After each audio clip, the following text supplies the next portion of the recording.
പഞ്ചാബിൽ ആശുപത്രിയിൽ ഓക്സിജൻ വിതരണം തടസ്സപ്പെട്ട് 3 രോഗികൾ മരിച്ചു. ജലന്ധർ സിവിൽ ആശുപത്രിയിലാണ് സംഭവം. ബൽറാം നെടുങ്ങാടി ചേരുന്നു വിവരങ്ങളുമായി. ബൽറാം, വളരെ വേദനിപ്പിക്കുന്ന ഒരു വാർത്തയാണ്. ഇതെന്താണ് യഥാർത്ഥത്തിൽ സംഭവിച്ചത്?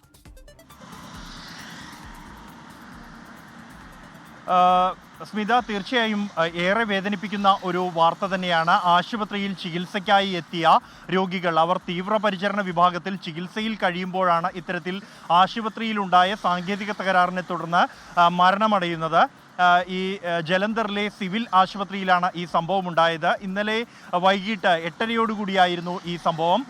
ആശുപത്രിയുടെ ഓക്സിജൻ പ്ലാന്റിൽ ഉണ്ടായ തകരാറിനെ തുടർന്ന് ഈ അതിതീവ്ര പരിചരണ വിഭാഗത്തിലേക്ക് പോകുന്ന ഓക്സിജൻ അതിൻ്റെ മർദ്ദത്തിൽ കുറവുണ്ടാവുകയായിരുന്നു. ഏതാണ്ട് 3-4 മിനിറ്റ് മാത്രമാണ് ഇത്തരത്തിൽ ഓക്സിജൻ മർദ്ദത്തിൽ കുറവുണ്ടായത് എന്നാണ് ആശുപത്രി അധികൃതർ നൽകുന്ന വിശദീകരണം. എന്നാൽ അതിനിടെ തന്നെ 3 രോഗികളാണ് മരിച്ചത്. അതിൽ ട്രോമ യൂണിറ്റിൽ പ്രവേശിപ്പിച്ചിരുന്ന രോഗികൾ, പാമ്പുകടിയേറ്റ ഒരു രോഗി, ഒപ്പം തന്നെ മയക്കുമരുന്ന് അമിതമായി ഉപയോഗിച്ചതിനെ തുടർന്ന് ചികിത്സയിലുണ്ടായിരുന്ന രോഗി അടക്കമുള്ള 3 പേരാണ് ഈ സംഭവത്തിൽ മരിച്ചത്.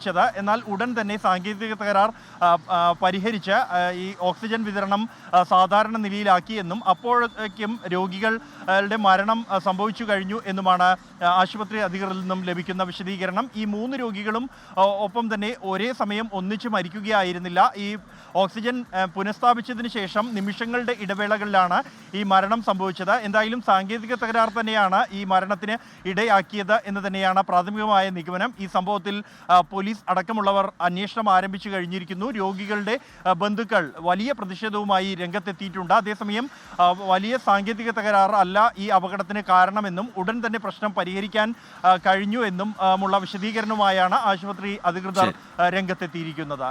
സ്മിത, റീജിൻ. ശരി, ബൽറാം നെടുങ്ങാടി ഡൽഹിയിൽ നിന്ന് ഈ വാർത്തയുടെ വിശദാംശങ്ങൾ പങ്കുവയ്ക്കുകയായിരുന്നു.